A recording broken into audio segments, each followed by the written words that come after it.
Hello everyone, welcome to Bible Bites. Great to have your company once again. Our question for today is, why did the people recorded in the book of Genesis live such long lives? Well, it's somewhat of a mystery why people in early chapters of Genesis lived such long lives, but that doesn't stop many people from putting forth some theories.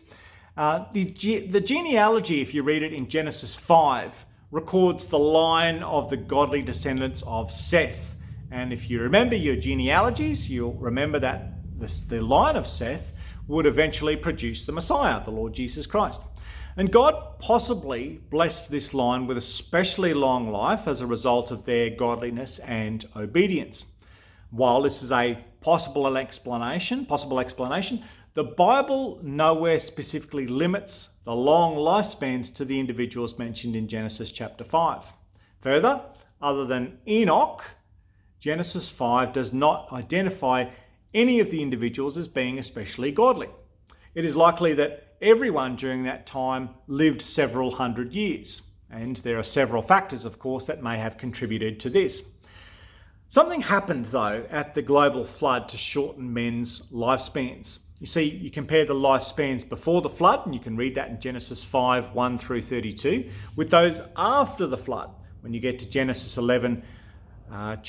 chapter 11, verses 10 to 32. And immediately after the flood, the ages decreased dramatically and then kept decreasing. A key may be found in Genesis 6, verse 3. The Lord said, "My spirit will not contend with humans forever, for they are mortal. Their days will be 120 years. See, many see the reference to 120 years as the new divinely appointed limit on man's age. And by the time of Moses, who lived 120 years, lifespans were much lower. After Moses, only one person is recorded as having lived past 120. Now, one theory for why the people of Genesis lived such long lives is based on the idea that a canopy of water used to surround the earth.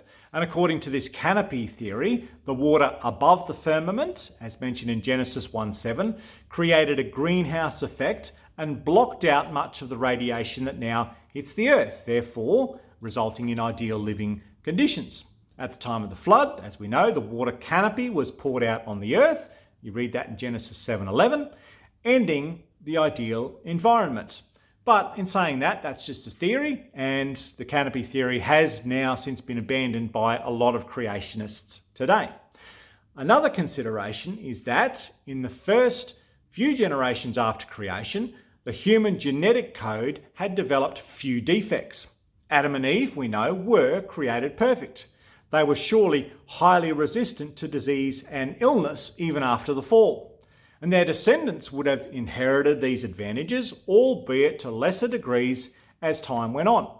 So, over time, as a result of sin, the human genetic code became increasingly corrupted, and human beings became more and more susceptible to death and disease.